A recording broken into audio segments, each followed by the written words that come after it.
Good morning, good afternoon, and good evening, wherever you are. My name is Haley St. Dennis, and I lead the Just Transitions program at the Institute for Human Rights and Business, IHRB. Welcome to this practitioner dialogue on the hidden bill of green conflict. This conversation is being live streamed right now and recorded. So IHRB will publish this recording. We'll share it, of course, on our website and socials if you need to catch up or share with others. Please use the chat function throughout. Feel free to share reflections and post your questions to speakers, and we will do our best to feed them in toward the end of the conversation, but save time for that. I want to thank you for joining again. Really, the purpose of today is to kind of learn and share more on a really important, often overlooked, and even underestimated issue, and that is the costs of community conflict in renewable energy development. And this is a conversation that feels incredibly important in this moment. This week, the world has been looking to Santa Marta in Colombia for the first ever summit on the phase out of fossil fuels. Energy security continues, of course, to be in the spotlight as geopolitical conflicts disrupt fossil fuel systems with global ripple effects. And so all eyes really are looking to renewables as a cleaner, of course, but also more stable and more secure alternative. But we know that social opposition to renewables is on the rise, and communities are increasingly asserting their rights to shape the new energy systems that are coming into their lands and territories, and really to make sure they are deriving tangible and direct benefits. So we have been trying to understand how renewables companies are approaching this question of the costs experienced when things go wrong, and how do these costs show up, and how are they responded to? And I'll say again and again, kind of throughout this conversation, that we really want to emphasize costing is not a silver bullet, and you will not ever be able to reduce social issues down to financial metrics alone. But you can use cost visibility as a really powerful lever to improve governance, decision-making, and project design. And so we just want to be really clear, in the framing of this, and what we have found is that the renewable sector cannot afford any additional costs. The margins are still that tight. Society really can't afford any more delays in the transition to a green economy. The climate crisis is that serious. But a rapid rollout also cannot come at the cost of communities' rights and livelihoods. So that really is the tension at hand in what we have been trying to study and what we're here to discuss a little further today. That tension between fast capital deployment versus these often slower relational processes. The sort of speed and scale needs of the transition not always matching that pace of trust required from communities. So I'm very excited to bring in a colleague now to share a little bit more about what we've found. I'm really pleased to introduce Amir Rishani. He's IHRB's lead researcher on the Cost of Conflict project. Amir, can you please give us the kind of key headlines? And for everyone's awareness, we were having a little bit of technical trouble with the slides, so forgive us if they're a little slow to progress or otherwise. But Amir, over to you. Thank you, Haley. Thank you, everyone. Good morning. Thank you for being here. So it's a real pleasure to share with you what we have learned over the past 2 years on the impact of community conflict on the renewable energy sector. And we try to answer a very simple question. Can we go to the next slide, please? What happens when renewable energy projects move faster than the trust needed to sustain them? And the energy transition is often described as a challenge of technology, capital, and policy, constrained by time and a warming planet. And of course, it is all of those things. However, our research shows that the energy transition is also a challenge of relationships. Across the world, communities are being asked to host the global infrastructure of an energy transition. And these communities understand the need for climate action and decarbonization. However, that does not mean that they will automatically accept an infrastructure project that may affect their land, livelihood, and culture.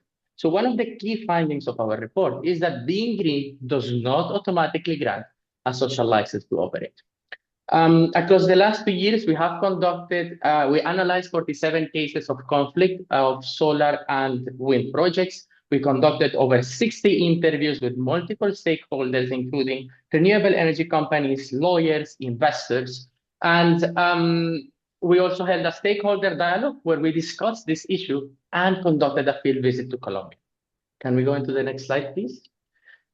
What emerged very clearly is that conflict does not have a single reason. In fact, the root cause of conflict can be multi-causal, dynamic, and shaped by how companies and institutions recognize, escalate, and respond to communities' concerns. Or please, next slide. And in terms of the forms of this opposition, the manifestations of this conflict, they typically do not begin with a blockade or a lawsuit. Instead, they begin much earlier with poor communication, rumors, unclear land access, and more. Now, you will see that litigation is up there in the manifestations of conflicts or the forms of conflict. And the reason for that is we conducted the case study analysis using publicly available data. And whenever a litigation takes place, these cases are more reported by the media and also more reported by the companies themselves. However, we move now to the main part of the report, which is the hidden bill. Can we go to the next slide, please? So these diverse forms of opposition lead to multiple costs that are material to companies. They can show up in the form of delays, redesigns, higher financing costs, insurance exposure, canceled projects, and more. But the problem is these costs are often not tracked as the cost of conflict. They are hidden in plain sight across budget lines, across company departments. And can we go to the next slide, please? In one rare example, a renewable energy developer told us that across its portfolio, a community conflict had contributed to around $200 million in losses, 3.3 gigawatts of undeveloped capacity, and more than 4 billion in potential clean energy investments lost over 1 decade. These are not marginal issues. This is not simply a community relations problem. It's a core business and system level risk for the energy transition itself. Please, next slide. We break down the hidden bill into a taxonomy of costs. So we built on earlier research on costs to come up with 6 broad categories that then go into more specific ones that allows companies to, that shows what costs do companies face whenever opposition is poorly managed. Some of these costs are more visible than others, but this taxonomy is not meant to be rigid. It's meant to give companies, institutions, and policymakers a shared language for identifying how value is being lost.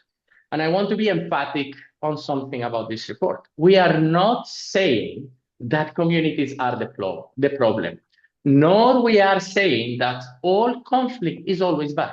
In fact, conflict can be a signal for companies and developers that something is not working right, that concerns are not being heard, and that communities need their attention.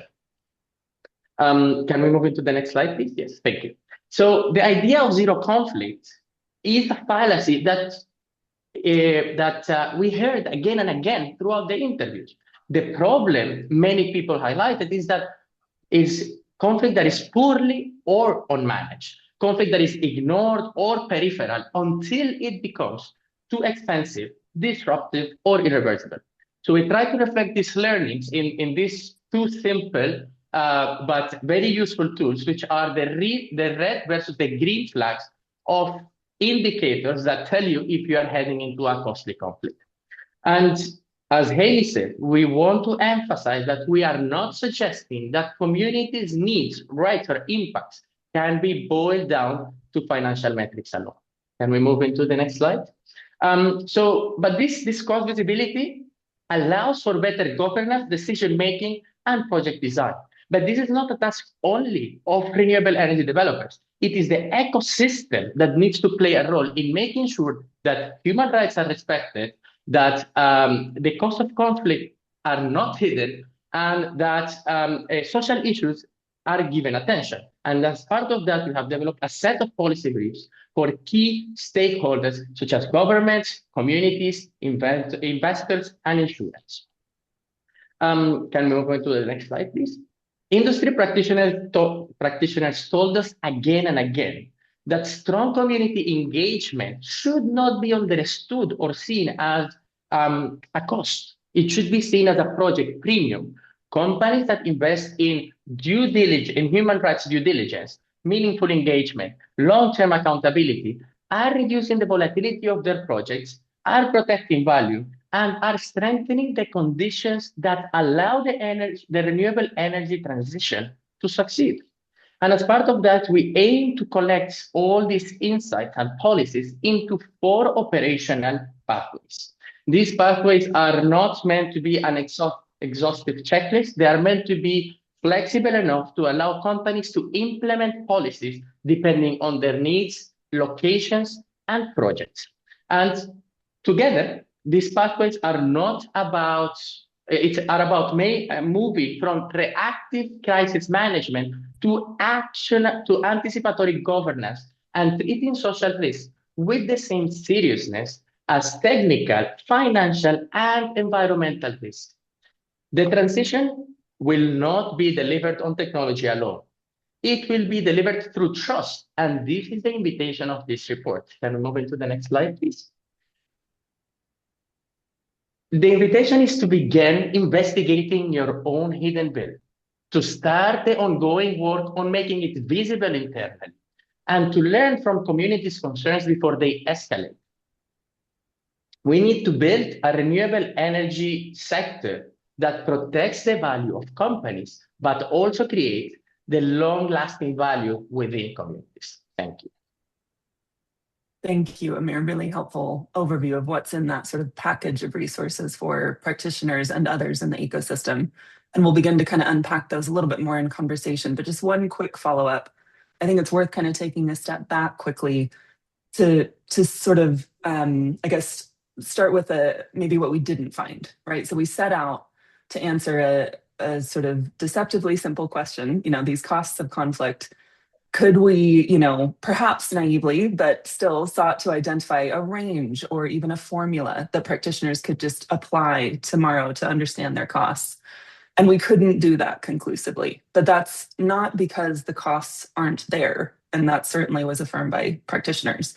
It's because they're so deeply kind of buried in the system right now. But what do we mean by that? If you can quickly just connect that. Of course, throughout the whole research, it was obvious that when you mention the cost of conflict or you mention delays or cancellations, practitioners automatically said, of course, delays are a massive cost or cancellations are a massive cost. But whenever you ask about the specific, how much does it cost your company a cancel project, or what is the average, then the actual figure was missing. So there is an understanding that social issues can lead to costs, but the problem is linking that to the cost of conflict of communities. So, this is shown in budgets overruns, delays, project can be in project overruns, but these are not connected back to its root causes. So this is one of the key things that we came across. And one of the main reasons why we couldn't find this formula or this set of costs. Thank you. Okay, understood. So costs are really being treated as kind of routine project adjustments. They're there, but they're just not being connected back to those sort of social root causes of a conflict. Got it. Correct. Well, we'll come back to that more. Thank you, Amir. One last point I just wanted to really make sure to emphasize before bringing in our full panel of speakers was really to acknowledge some historic work that inspired this research. In particular, a 2014 study on the costs of conflict in the extractive sector, which really blazed a trail at the time and has ever since in making these kinds of dynamics visible. So in many ways, this work really seeks to build directly on that foundation. And I just want to take a minute to thank Rachel Davis and the Shift team really for their generosity in engaging us throughout this project, welcoming it, and really, helping us where they could think through how to approach this question in a new sector and how those dynamics are playing out in the context of this dynamic energy transition. So let me now bring in our panel. Extremely excited to introduce a sort of range of practitioners across the renewables value chain to really share their perspectives on how they've been approaching this challenge and what they've been learning. So joining me today, you'll see on your screen are Adele Tharani, leading commercial sustainability and foresight integration at Ørsted, Lamine Kadar, head of human rights at Statkraft, Flynn Liebes, social impact director at AXA XL, Claire Cummins, head of impact and ESG at the Climate Fund Managers, and Roger Lees of Clifford Chance LLC, who have been our partners from the very beginning of this project, both in sort of supporting and making it happen, which is always so crucial, but also in actually undertaking some of the research, particularly with the legal sector. So let's jump right in. And let's start with really where these costs show up, not just in theory, but really where do you see them? Where do you have, if any, visibility on them? And maybe come straight to you, Adele. Certainly, as Amir shared, we found these costs hard to get a handle on. Can you give us a sense of why that may be? Yeah, absolutely. And thank you for having us in this panel, as well as having had the chance to follow your research. I think it's incredibly important to have a taxonomy and to have a shared understanding that community engagement and community opposition is financially material to all of us. And I would especially reiterate, Haley, what you mentioned in the beginning of this webinar is that, climate change is a cost to all of us. We know that, by some estimates, each ton of carbon emitted can cost up to $200 in terms of, health impacts, infrastructure impacts, you name it, nature loss, our food and energy systems, right? So in some ways, the way that we have approached the community impact space and community engagement and benefit sharing is very much as an investment. I think the reason why it's so difficult to distinguish the cost of conflict and opposition is because it's like a marketing or delivery cost, right? You don't necessarily see the costs of something not happening. You don't necessarily you cannot really distinguish, what specifically has caused a delay, what specifically has caused, negative media, what specifically has caused a litigation, so to say. So finding that attribution and going back to what might have been the root causes, where things might have started, what we have not done, what we have done, what we have done right, what we have done wrong, is a difficult chain to follow. And I think, there's power in putting numbers in. There's power in putting that taxonomy in. It opens those conversations not only with the project, but also with the broader ecosystem. And we have numerous of those ecosystem partners here. But very much recognizing that for us to continue the speed and scale of renewable build out, community engagement, benefit sharing is not adjacent and is not an afterthought to the transition itself. It is an investment into the transition as such. So I think this is just some of the thoughts of why it is so difficult to distill specific numbers, find them in the balance sheets, find them in the P&Ls. They might be there. Attribution is one issue. The other issue is that it's an art and as much as it is a science, the way that we actually build community trust and community support. Yeah, thank you, Adele. And just Lamine, to bring you in as our other sort of developer operator here today, does that match what you're seeing? Yes, and I'll talk to my experience, which is primarily with projects in the global south, which the report does distinguish that there are differences in how conflicts manifest in different parts of the world in different contexts. But in my experience, the costs of social conflict that have been most visible to me have been prevalent during the development and construction phase of projects, which is also noted in the report, and they're typically linked to land use disputes, impacts on cultural sites and practices, or delayed responses to grievances during the construction phase, for example. But I've also seen conflicts, as the report also kind of notes as well, that they can emerge at later stages during operations, for example, or during decommissioning. Although oftentimes what I've seen is that the root causes of the conflict still somehow link back to an earlier project phase, some miscommunication, misunderstanding between the company and the community about the extent and nature of impacts or the nature of compensation or benefit schemes that then materialize as conflicts later on. So I do think that these costs are buried and hidden, as the report says, and as Adele was talking about as well.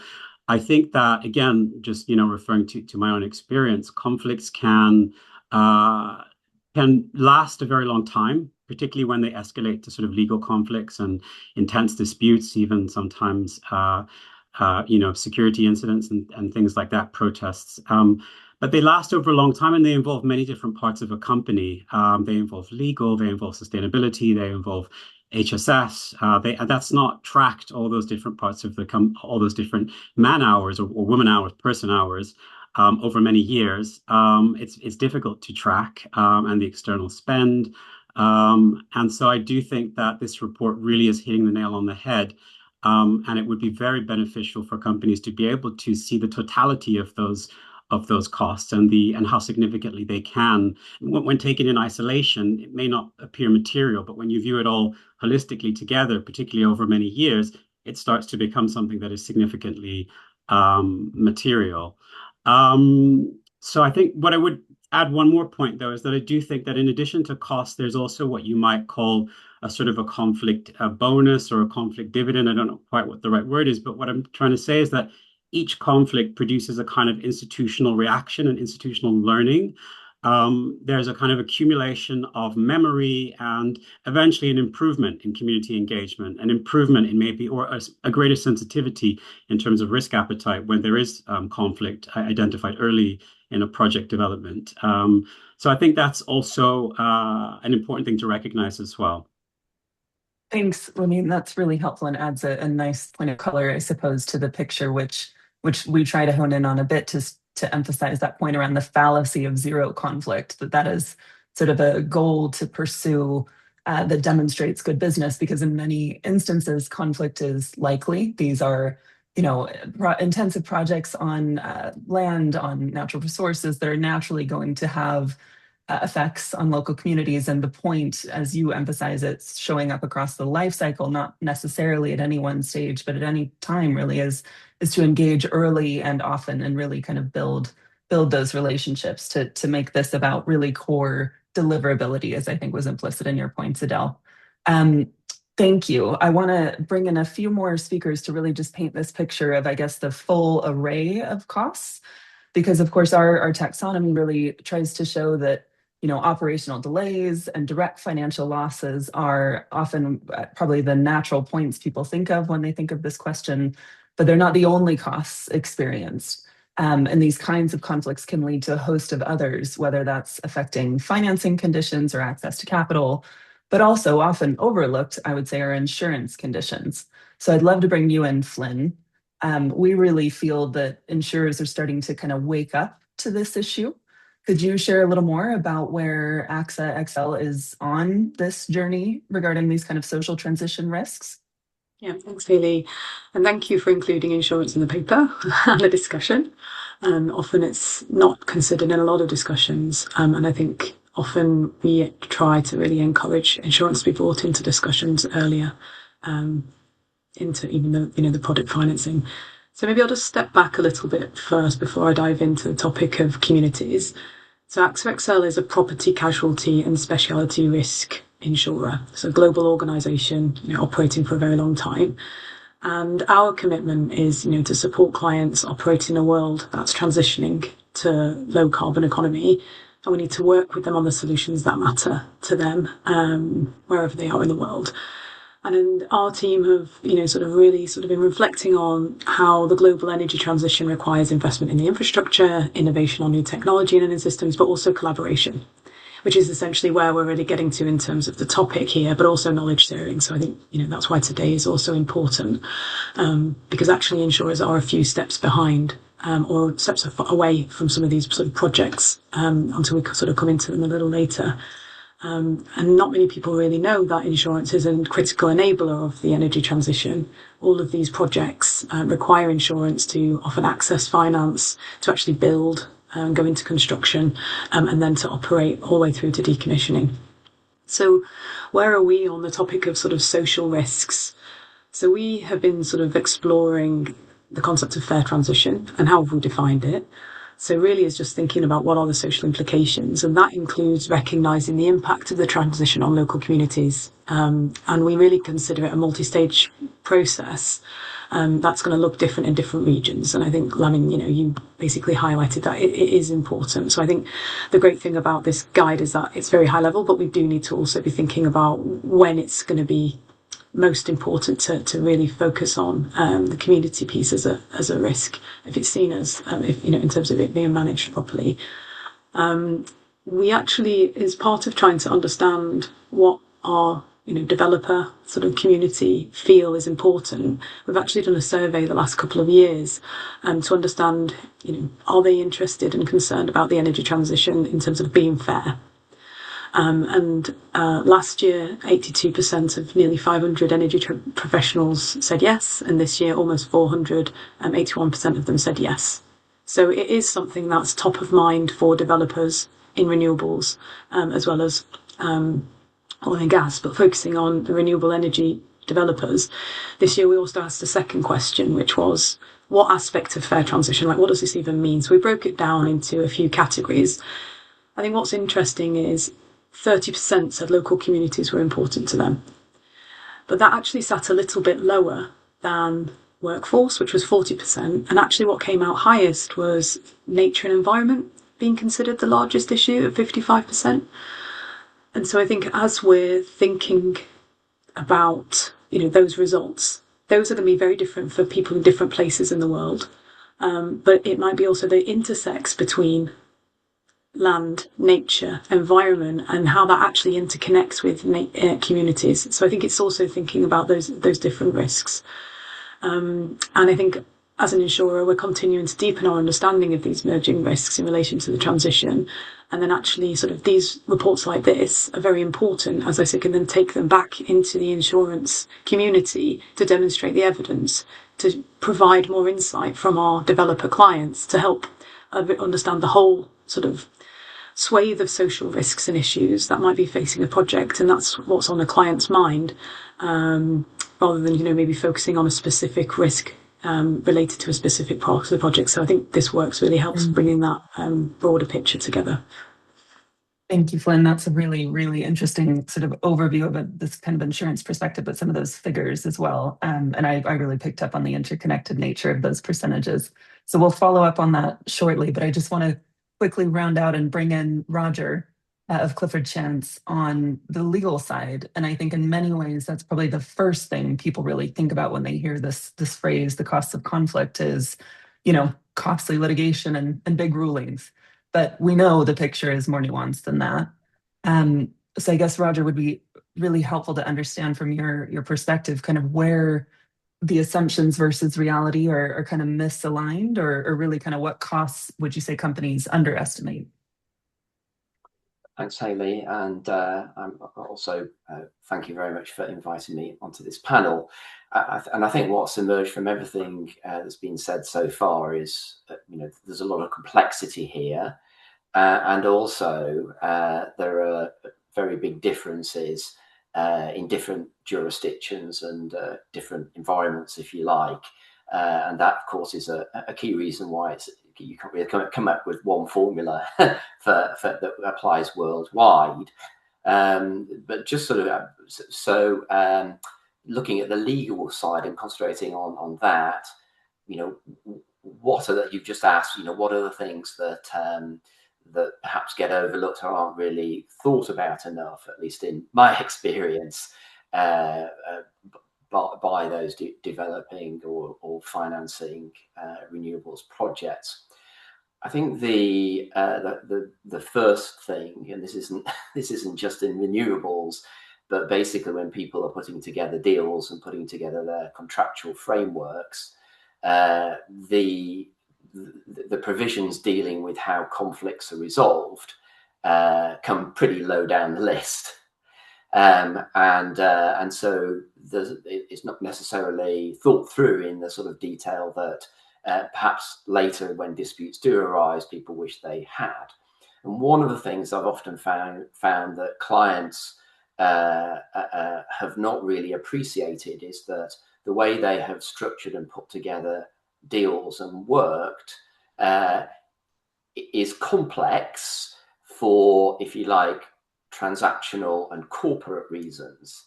So in other words, what you may end up with is a series of different companies in different jurisdictions with different agreements, with different provisions as to how disputes are resolved. And so one of the things that I've personally experienced is a client saying, well, why do we need lawyers from 4 different jurisdictions to help answer this question? And that's because you've ended up with contracts and companies in 4 different jurisdictions, all of which are relevant to this dispute. And you're straight away looking at a great deal more cost to try and unravel that.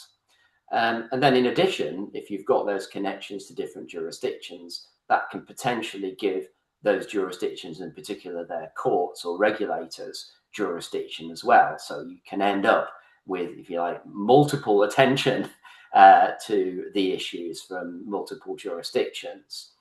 And then also I'd say there's a cascade effect as well, if you want, as you might call it, which is that the dispute that develops, in this case, we're particularly focusing on the dispute that might develop with the community, then has a knock-on effect because it creates issues with the rest of the ecosystem of contracts in relation to a project. So it may cause issues with the investors and the financiers, or on the other hand, it might cause issues with the workers or suppliers for the project. So you've got this complexity that you might think you've got one dispute to deal with, but in fact you've got 5 disputes to deal with, and actually. Looking at you, Flynn, you may have an insurance claim on top of that as well. So you're looking at your insurance. So you've got that multiplicity of sources of cost. So that's one side of it. And then another side, which has been touched on already, and you certainly touch on in the report, which is that in a great many cases where litigation is resorted to, the claimant will seek early injunctions, essentially to freeze the project at that stage. So if you're dealing with conflicts that if you like, are at early stages, or really any stage up until completion of a project, any decent litigator representing the community is going to think, how do I actually stop the project? Because that's the ultimate reason for the litigation in many cases. And that is, in many jurisdictions, there's a feasible route to doing that, which is to apply for interim relief to basically put everything on ice until the final resolution of the project. And we've seen a number of cases where essentially you're talking about 2 or 3 years of delay, even if ultimately the project goes ahead. You've got potentially enormous costs coming from delay, because as the report identifies, most interlocutors with the Emir, basically delay is the largest single source of cost. So I think that, and perhaps in my experience anyway, there's a lack of appreciation of how litigation may not necessarily, the actual cost of paying your lawyers may not be the major cost of litigation. It may be the delay that's the major source of cost, to the project, if you've got those sorts of disputes that escalate to that point. So those would be my sort of, if you like, top few thoughts on in answer to your question, Hayley. Really helpful. Thank you, Roger, particularly just around assumptions versus reality as requested. So thank you. What I'm really hearing, I guess, and I think that does a nice job across everyone already coming in, is that, these costs are very real, very material, often significantly, but they don't sit neatly within any one actor. They really fall between development, finance, insurance, legal, and that's exactly why they remain hidden so often. So I want to, now that we've kind of diagnosed a little bit the costs themselves, I want to try to shift our focus a little bit to governing them, what to do about them across the value chain. And so our final speaker, at last but certainly not least, is bringing an investor perspective into the conversation. So Claire, thank you for joining us. Can you give us a sense, I guess, of sort of current visibility into these kinds of costs from the investor perspective? How are they being understood by the investment community right now? Yeah, sure. Thank you. Well, I would like to start by saying, from our perspective as climate fund managers, that we believe that we are not delivering against our sustainable investment objectives if we are not able to avoid causing significant harm. And so that's a really absolutely core principle that then guides everything that we're doing. But avoiding causing significant harm, of course, there are many aspects to that, and many different actors are then involved. And I think that's then where we sort of, come to in terms of your report. And one of the key outcomes or findings from that report is that it's not that conflict is poorly understood. It's rather that there is this kind of range of what I think are described as structural, institutional, and informational blind spots that coalesce to make it actually very difficult to get to the point where you can avoid doing significant harm.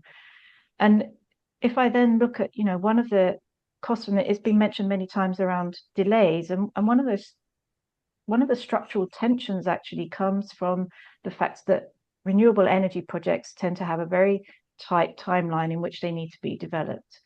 And for us as investors, we're very, very much aware of that, because time is money. So we need to manage the time it takes to get a project designed, built and operating. Often there is the PPA or the aspect to it as well, which means that from the pricing perspective and the government sort of regulatory perspective, we need to get the project built on time.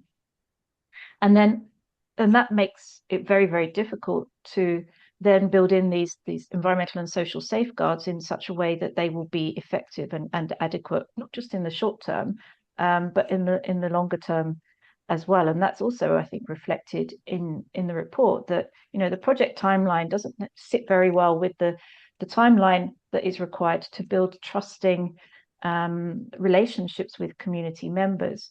But it's essential, actually, then, I think, that we need to have a level playing field, and that really does come down to a large extent to the government in any jurisdiction making sufficient provision within the timeline for project development to allow for environmental and social safeguards, which should also be at a consistent level, to be applied correctly and appropriately.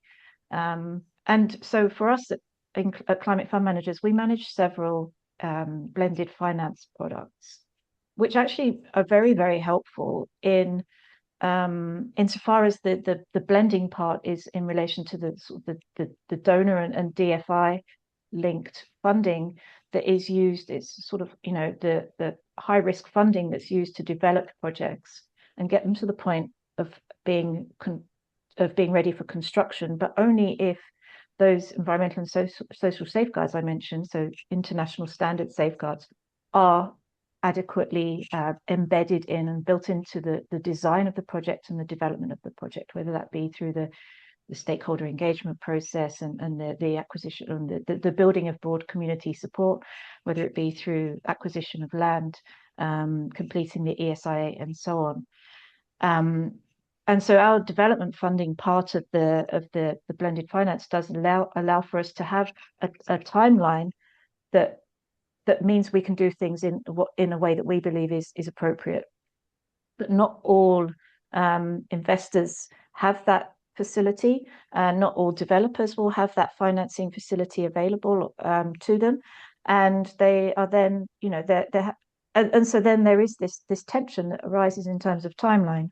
And then I think there are also some institutional tensions, which I won't go into in great detail, but I do think one of the key ones is that it's very difficult to value the risk that you're avoiding. Another is that, social and ESG practitioners understand very well the costs of conflict, and they understand the kind of implications of conflict as well as the root causes. But unless they are able to, unless they're given enough budget to do things properly, and unless their voice is really heard when it comes to decision making, then and then you have these other pressures from a commercial perspective, it becomes very difficult to treat these risks at a commensurate level. And essentially that's another key finding from the report, which is actually, environmental and social risk management should be seen as a core business risk management aspect alongside all others. And so I think that, for us, what we are always grappling with is the fact that we do have this timeline constraint. We do have the fact that building in environmental and social safeguards is sometimes seen as cumbersome, but it's also absolutely necessary. And I'm lucky that I work in a company that recognizes that yes, it is necessary, and we just have to kind of build an ecosystem of understanding across the various actors that we're dealing with, which are the developers and government entities and contractors and so on, such that what we end up with is a level of broad community support, which is trust-based. That doesn't mean it always works well, because it doesn't, but we've got various mechanisms at hand that we're working on to embed this sort of philosophy at every step of the investment life cycle. Thank you, Claire. That covered a lot of bases. There's a lot of follow-ups I want to ask you, but I'm conscious of time.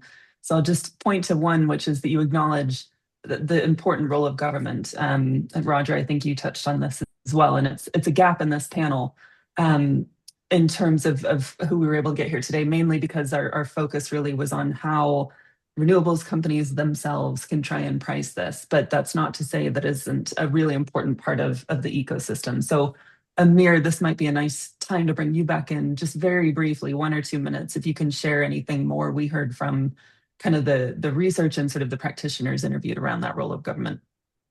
Thank you, Hayley. One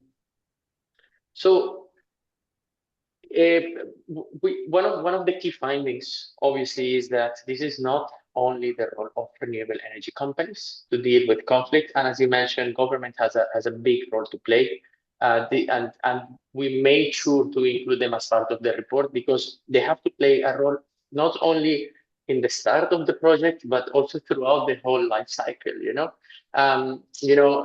Government has an important play, has a lot of work to do in terms of integrating social considerations into the energy planning of its renewable energy pipelines.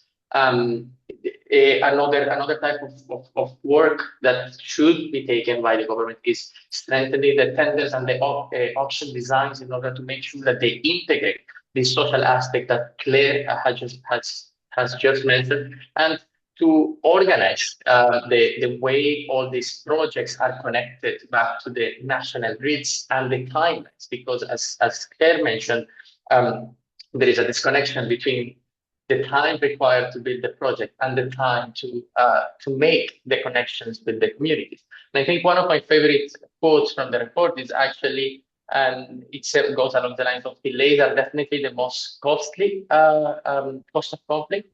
I've been planning for 3 years, and I've been here for 15. So it's very important for the government to understand and plan for that in hand with renewable energy companies. And I just say one thing. One of the costs that are usually not taken into account are the costs of delayed or canceled projects from a government perspective. A delay or cancellation of projects from a company will impact the national targets deadline and delivery of renewable energy as we're moving into 2030 and 2050. So there is an operational cost to not only companies, but also national governments. So I think that's roughly summarizes some of these aspects. Really helpful. Thanks, Amir. I think a key point, yeah, we're really trying to emphasize on this aspect of sort of social risk management is that it's not in any way intended to slow projects down. And in fact, getting a handle on these issues is really showing to be the fastest, most efficient means of bringing projects online, but also just ensuring you have that social license locally that leads to smoother operations and long-term trust. Just wanted to pick up on one point that Claire made, Adele and Lamine, especially for kind of your reactions, because she talked about, in those instances where there's sort of blended finance products available, they're very helpful in some of the early de-risking, but not always available to all sort of investors, to all developments. And so just thinking about that kind of systems alignment question, in your experience, what are some of those, especially in those cases where those sorts of facilities aren't available and you have to kind of make things work for the project in other ways? What are some of those early signals that practitioners newer to this space on the development side can embed in project design and planning in order to really demonstrate how well integrated these issues are from the outset? Adele or Lamine, or indeed Flynn. Go. Happy to come in. Otherwise, I think you talk about sort of early signals. I think what I would focus on is there are specific categories or risk areas, I would say, for conflict where misalignment can very easily happen, and they need to be dealt with early on, and the risks can arise early. And two that I would point out would be around community benefit on the one hand, and free, prior, and informed consent on the other hand. And I think Roger talked about complexity, and we've talked about the importance in the role of governments as well. But I think both of these issues struggle because of the sheer complexity in how these issues are regulated and how they're sort of approached by companies in different jurisdictions. So on community benefit, I think while allowing for community discretion is really important, not all communities are impacted equally. Legitimate expectations and entitlements will differ across communities, which creates a potential for misaligned expectations among communities. And then different countries and different regions, of course, regulate community benefit, community investment in different ways. Regulatory bodies, especially those for dealing with vulnerable communities, which are referred to in the report as well, approach these topics very differently. They're resourced very differently as well. These issues are reflected differently in the permitting processes for different countries. So even when you look at international standards, which, as the report acknowledges and the interviewees in the report acknowledge, are very helpful for companies to understand, okay, how should we approach community engagement around these topics? Even those international standards differ significantly or to a degree on how they define FPIC, for instance. So I think just that complexity that companies have to operate within, combined with the differing expectations and different interpretations among communities that companies are then interacting with, creates a situation where you have a lot of room for misunderstanding to arise, and then conflict to be generated on the basis of that misunderstanding. And I think when you add to that the sort of modern world of digital communication that we live in, and the report refers to the possibility of disinformation, misinformation, I think we are in a context where conflict can very easily arise. So I think that it is critical for companies to recognize that complexity and try to take whatever measures they can, whether legal or governance or otherwise, or communications, to accommodate and plan for that complexity, whether it's through proactive communication, whether it's through contract clauses that anticipate dispute early on. whether it's through engaging with investors and so on. Thanks. I mean, that's really interesting, really helpful. Adele, just curious for any additions on your side, and just always struck particularly by something we talk about, which is, you often remark that the renewables kind of lost the green halo now. It's no longer that kind of new kid on the block that, yeah, it was for a long time, I think, seen as saving the planet and sort of end of question. So I guess, again, for industry practitioners kind of newer to this question, what should they kind of take from that warning? But thanks, Haley, for reminding of that. And I think, from my own background, kind of coming from oil and gas industry,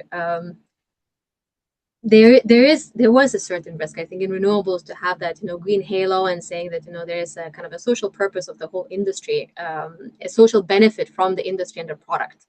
And I think that left this blind spot of the fact that, the costs and the benefits of energy transition are not necessarily equally distributed. If we are solving climate change, it doesn't mean that we are not necessarily disturbing, the ecosystems, nature, and people's lives around the areas where we have that physical footprint. So I think your report, brings that back to light. And I really liked what I think Flynn, and the others have focused on is, social conflict is a risk. It's a risk to projects. It's a normal business risk. And I think, for early practitioners, and also at the back of this report and at the back of this discussion, I think it's important to recognize that there's a lot of complexity in standards, in financing requirements, in tendering procedures, in permitting procedures. That's also one of the reasons why you could not arrive at that one number, right? Because the context and kind of the market ecosystem is so different across jurisdictions. But what is not different is and possibly the way to manage that is to integrate one question throughout project development as part of its risk management. What is the context in which we are going to be operating? It's like surveying the seabed, right? What might possibly go wrong? Would the seabed, crumble if we start, putting this monopile into the seabed? Would the society crumble if we start coming with excavators and digging up roads, on the beach and putting things into the sea that will be there for 40 years, right? What is the likelihood of that social risk appearing? And that question has to be asked early. It doesn't cost anything to ask that question. And it requires an understanding of, what is that societal ecosystem we're entering? Has there been resource industries before? Has there been another developer before? Has there been social conflict before? What are the kind of the socioeconomic factors in that area, right? Do we have high unemployment? Do we have, high social polarization? A lot of these questions to be answered to figure out, what is the likelihood of when we come with a physical presence that certain friction will appear. And if we can have an estimation of a possible likelihood of that happening, we can start preempting that and understanding what can we do to avoid it? What can we do to mitigate it? And I think that's the first thing I would do. The second thing I would bring in is I think, we are starting to understand that, avoiding community conflict in renewables is not a matter of communicating what we're doing with the projects and what the benefits will be. And it's not a matter of creating some benefits, some benefit funds. I think we're really starting to move away from that kind of, communication and CSR style conversations to saying, how do we engage, which means a dialogue? How do we engage with communities? How do we share in the benefits in what is actually going to be meaningful and make a tangible difference in terms of the benefit that, local people and that local presence feels from this energy transition. Without it, we are risking to lose support not only for individual projects in individual places, we risk that support deteriorating on the national level too. And I think that is an even bigger cost to all of us. Thank you, Adele. Conscious of time and a promise to allow time for audience questions, and we've already been getting a few. So please, if you do have questions for our speakers, throw them into the chat. We're trying to aggregate those. We won't be able to cover everything, but we'll try and cover a spectrum. One very interesting one already coming in around how disclosure frameworks and reporting can kind of better reflect this feedback loop where project level social impacts and sort of levels of community trust shape opposition which then, as we've discussed, kind of, translates into some of these financially material risks like delays and overruns. So a question really for anyone and everyone on this panel, because it's relevant to all, is there a role for sort of disclosure frameworks and reporting standards to kind of better capture the risks and impacts here? Claire, maybe I can put you slightly on the spot. Thank you. So, of course, we need to, I think, do more to better link, the things that are being reported to the financial cost, but also there's a lot that we don't get to know about as investors. The investments we make, we ask them to report significant incidents to us. Anything else stays at the sort of the project level. One could say that we would rather know about everything, but that's also not really realistic. And also, it's really important that project companies are empowered to manage project level risks. But we do indeed want to know about things that become significantly important from a financially material perspective. And so that's one thing. So we don't know about all of the minor things that are happening. Should we? Yes or no?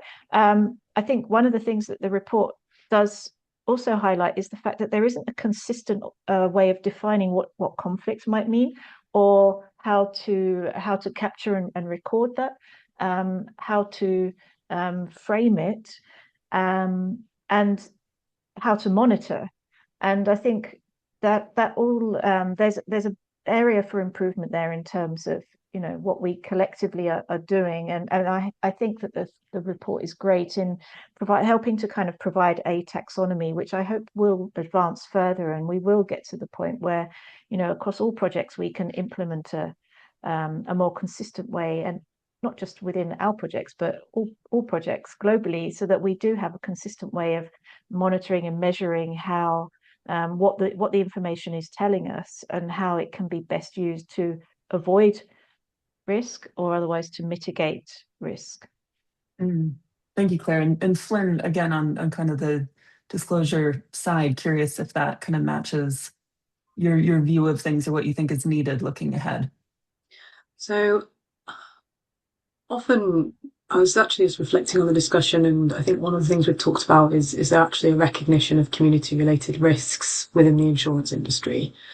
And I would say yes, but not, again, in the sort of systematic framework in the way that you're just saying in terms of disclosures. Because as we've discussed, and as Roger also highlighted, insurance depends on what the business risk is that materializes. And depending on that risk is if or when insurance will kick in. So there's quite a few steps away, and we don't necessarily always look at, company disclosures to that level of detail. It's often working very closely with project financiers, for example, particularly in the early stages, because there's actually a type of product called sort of credit risk insurance, which actually provides lenders for greater certainty for the repayment of their loans that may go on to energy infrastructure projects. And our underwriters often work closely with the project financiers to determine the risks, to determine whether or not it's an appetite, but often it's led by the financial institution. So I think insurance has an opportunity to continue to ask questions, but ultimately a lot of the risk analysis also sits with the investor or the financier. And so there's a balance between how much interrogation you can have of an organisation, particularly, as you said, the pace is fast. People want to get these things out the door as quickly as possible. So things are being also underwritten based on knowledge that's easily quantifiable or risks that are readily understood. And so as this is a complex, not clearly understood or defined risk, it's then hard to sort of quantify that at this stage. Hayley, if I could just come in for a second. Please, Roger. I'm just looking at reading Landon's question, which is the one you're highlighting here. And I suppose the one which is a point which is quite a general one, really, which is Landon references the incorporation of double materiality. So essentially, a corporate reporting on on harms caused to others, as opposed to materiality to others, as opposed to materiality for the company's own bottom line. And I would say that this area is perhaps an example where actually be reflecting upon the harms potentially caused to others as a result of your operations can actually lead to a much deeper insight into the potential ramifications then to the business of those harms coming to pass. So it's as many supporters of double materiality have argued that in the end, most things that you would, or most harms that you would pick up in looking at how your business might be affecting planet and people, actually gives you a better insight into managing your own risks. So that's perhaps one point that I would pick up. But with disclosure generally, and as we all know through the endless battles about in Europe in particular, or in the EU, is this balance between getting into massive amounts of formal reporting and detail, rather and ensuring that it is useful information that is helping to, if you like, address the risks and opportunities that are meant to be addressed. So those are the couple That's right. Which I would have. Yeah, really helpful, I think, on kind of the limits of disclosure to addressing some of this complexity, particularly given a few have made the remark, and colleague Salil Tripathi at IHRB often emphasizes how difficult it is to measure the absence of a human rights harm, and therefore how do we incentivize accordingly. I think that often is still lacking in the incentive space in terms of how we can design projects to orient much more toward that preventative approach. Lots of questions coming in, so I'm going to attempt to kind of weave a couple together. There's a great one here around trust. A lot of the focus in this conversation so far has been on sort of trust from the community, but what about sort of trust within a renewables company to listen and really co-design projects with communities? How adaptable can companies be to that kind of community input and collaboration from the get-go? And really kind of touching on another key point someone else has made around the capacity of communities to do so, which can often be lacking, and that, if overlooked, can really undermine their ability to be true partners. Keen really for Adele, Lamine, your thoughts. And in some ways, I think this really picks up on the sort of cost counterfactual that we touch on a bit in the report and in this conversation. Just getting this right, and how much, capital therefore can be deployed earlier, more productively, more value can be created, and really benefit communities directly. So if you could cover all of that, that'd be great. Happy to jump in. On the first point around building trust within the company, I would refer back to what I was saying before about kind of institutional learning. In my experience, companies have to get things wrong a few times and get burned before they're learning how to do things better on all aspects, many aspects of human rights management, but particularly in terms of community engagement. Unfortunately, the greater the damage that is done in terms of reputational damage or financial damage from a conflict, particularly a prolonged conflict over a period of time, the more the company will learn about how to go about building trust, how to listen, how to engage, really trying to understand the values and interests of the community in a way to really mitigate the risk of a conflict escalating in the future. And then to the second point about from Joanne Bauer. Hello, Joanne. I know Joanne, a good friend. But her point is about sort of communities' ability to engage through technical, legal resourcing, and whether companies should be providing funding for that or support for that. And I think international standards are clear that companies should, particularly where communities are vulnerable.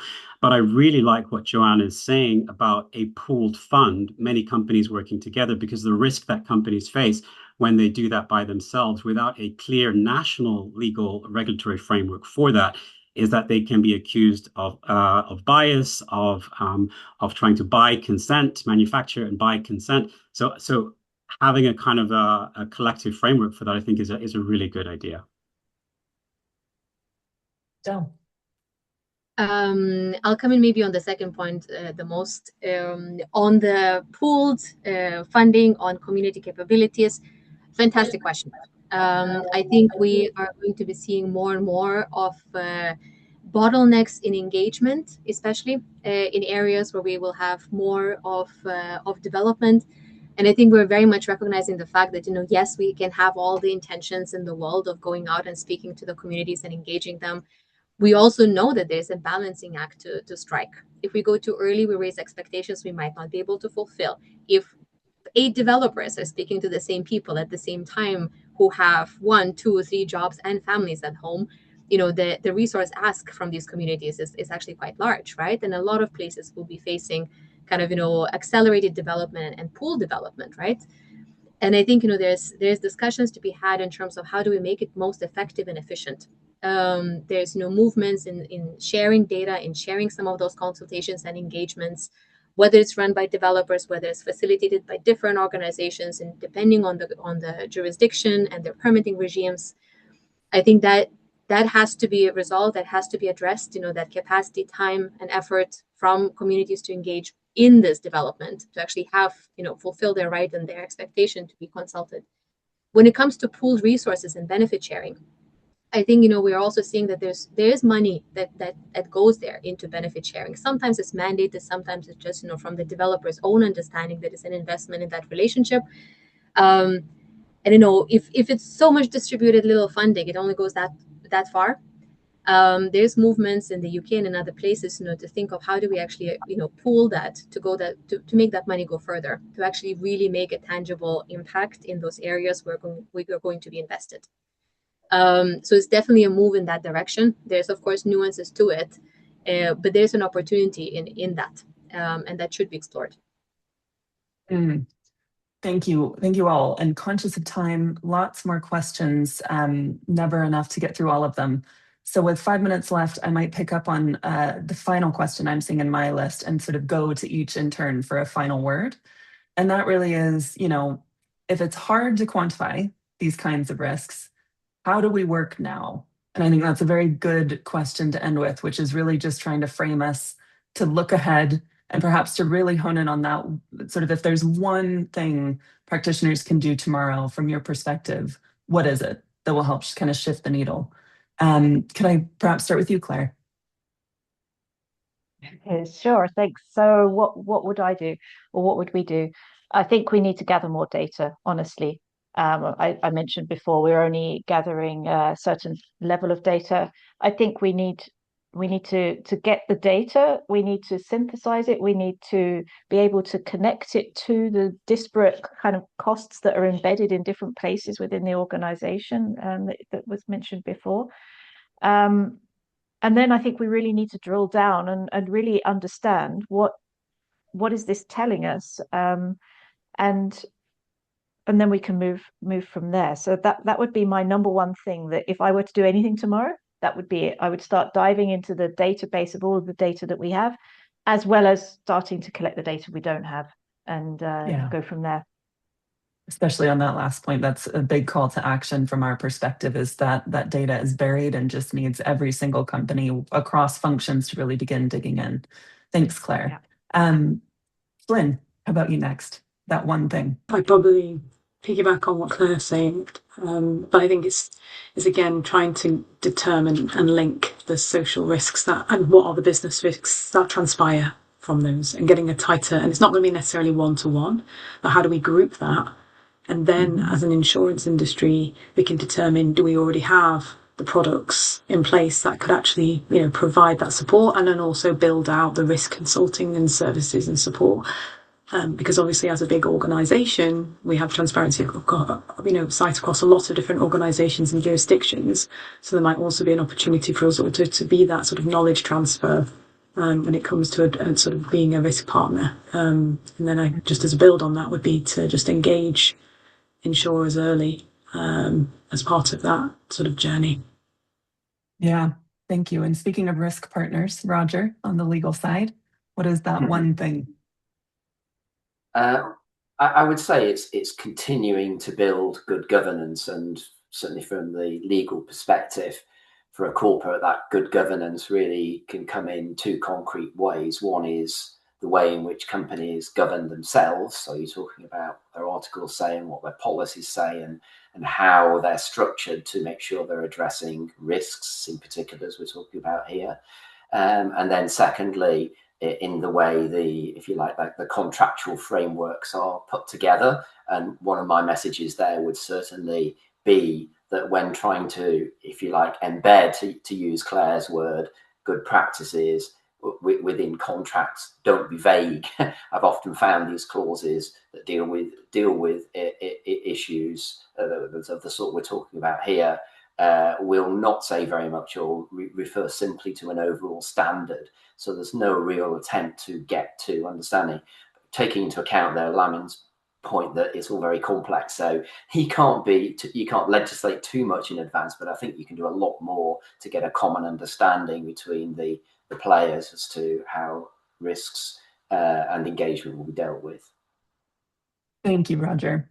Adele, what is that one thing another developer operator should do tomorrow to get started? I think the biggest lever is just to make sure there is a line in risk management that has to do with community acceptance and community engagement. And that has to be a consistent question we ask ourselves throughout the project lifecycle. I think, even at the end of life, that will also be a question to be asked.